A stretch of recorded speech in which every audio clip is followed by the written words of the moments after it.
সীমাহীন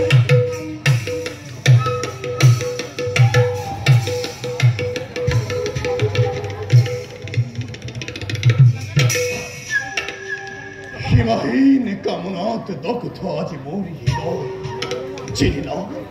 যেদিন সাক্ষাৎ লাভ কৰিছিল হৰিণধীৰ, সেই দিনাৰ পৰা এক অতীব বাসনা মোৰ মনত হৈছে প্ৰবাহিত।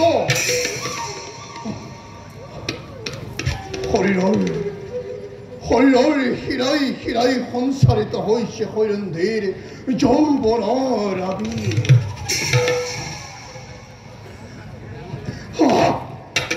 ধৈৰ্যৰ শৃংখল ছিগি যাব খোজে প্ৰতিপলকতে। কেতিয়া হ'ব সেই সুলক্ষণ সমাগত? কেতিয়া থাকিব হৰিণধী মোৰ উন্মুক্ত বক্ষৰ প্ৰবাহুৰ মাজত? সেনাপতি কোন? মই হৰিণধী।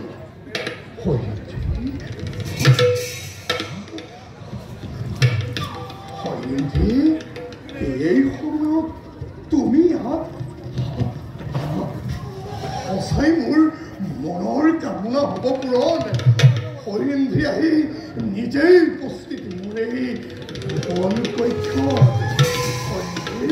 সেনাপতি, ৰাণী উদ্দেশ নাই। মহাৰাজৰ বাবে মদিৰা নিবলৈ পঠাইছে মোক আপোনাৰ কক্ষলৈ। মদিৰা? হয় সেনাপতি, মদিৰা।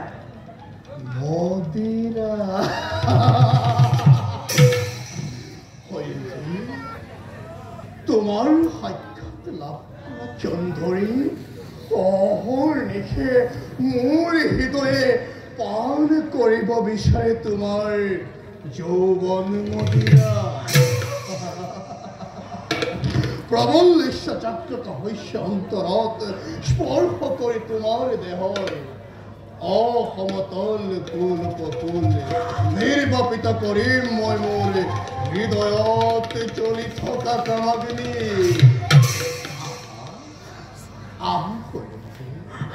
কামতকিত হৃদয় মোৰ কৰাহিত। আপুনি মোক পূৰ্বতেও অশ্লীল ইংগিত কৰিছে প্ৰদান। শুনক সেনাপতি, মই বিবাহিত। গন্ধৰ্বৰ সৈতে মোৰ বিবাহ হৈছে সম্পন্ন। মই এগৰাকী গন্ধৰ্ব জায়া। মোক এনে ব্যৱহাৰ কৰাৰ কথা গম পাই যদি মোৰ স্বামীয়ে, তেন্তে নহ'ব নিশ্চয় আপোনাৰ। গন্ধৰ্ব?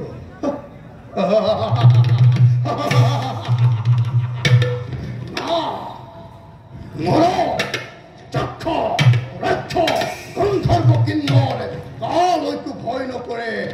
এই সেনাপতি কৃষকৰ বল বিক্ৰমত সকলো ভয় কম্পিত। কোন সেই গন্ধৰ্ব যি তোমাৰ স্বামী?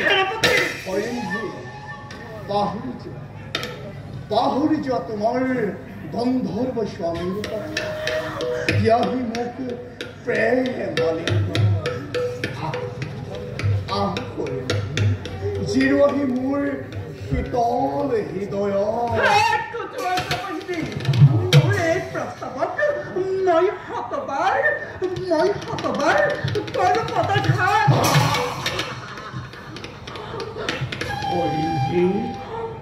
তোমাৰ সকুমল পাৱে ভূমিত নহয়, মোৰ হৃদয়ত কৰাহি আঘাত। তহক মনৰ কামনা মোৰ।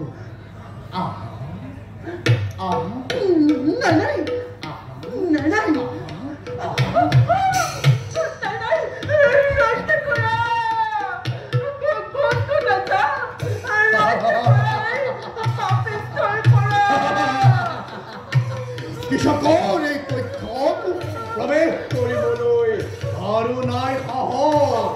বিনা অনুমতিত কোনেও প্ৰৱেশিব নোৱাৰে কৃষকৰ কক্ষ।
মই তোমাৰ ওচৰত ক্ষমা বিচাৰিছো